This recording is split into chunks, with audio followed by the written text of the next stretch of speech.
Yo, what is up, guys? And in this video you guys are gonna see just the most absurd Blake Griffin use ever. It's just ridiculous. I mean, I don't really try to stop lobs unless I know they're going to it every possession or trying to, but if it happens on a rare occasion I just let it go.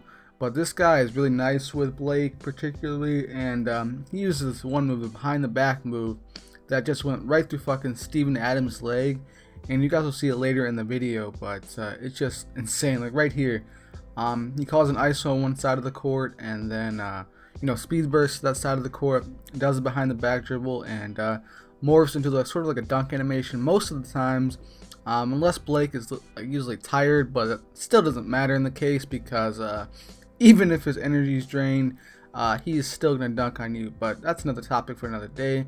Actually, no, I'm gonna discuss it right now. Energy with posterizers needs to be toned down because you should not be able to dunk on three people with an energy bar, halfway down. It's just unrealistic. I mean, it takes really no skill at all to run towards the basket and just hold square and pray for a fucking dunk, because that's what happens with KD, Blake, Paul George, Durant, Dominique, Michael Jordan, sometimes LeBron. LeBron's not that bad this year with posterizers, but then again, he doesn't really have posterizer. I don't really see him dunk on too many people, but it happens occasionally.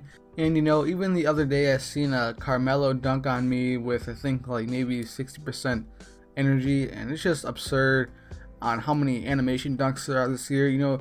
Every year they say they tone animations down, and the game relies less on animations, but it's the same shit every year. It's sort of like Call of Duty almost. They say they toned the game down or made it more skill based, but like 2 or 3 weeks into the game when you're playing online, you really see the bullshit come out, and it definitely starts to irritate you. But look at right here, look at this shit, yo, right through his legs, man. I don't know what you can do to play defense on that.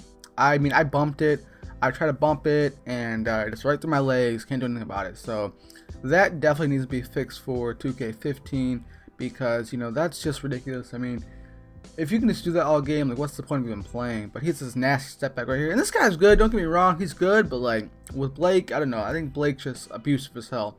And Blake goes along in that mold of sort of Paul George, Durant, Dominique, and sort of as the most abusive players of 2K14, at least in my opinion. I really don't think Melo or LeBron are too abusive, just because they take sort of more skill to use, because you need to shoot with them, you need to find more open shots with them, work the post and stuff like that. But with players like I mentioned before, you can just run straight towards the rim, go right through someone's defense, even if they're bumping you, and just morph into animation. That's really unfortunate, because I hope they move towards more skill-based 2K games in the future. But this game is more made for the casual players who can just pick up a controller and just pick the best team in the game, and just try to run towards the rim or jack up stupid shots, and they'll go in. But yeah, losing Caron Butler for OKC is gonna hurt them.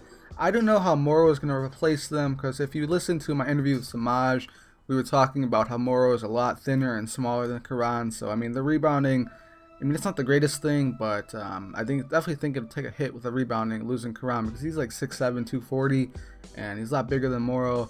But hopefully Morrow can shoot pretty well. Hopefully they change his jumper, because his jumper is easy, but it just doesn't go in for the most part.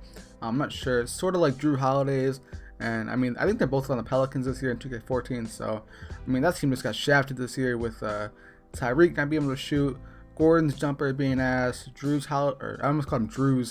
Holiday's jumper being just inconsistent as hell. And look at right here, it's gonna take a charge when I'm about to shoot a 3, and that's what you get.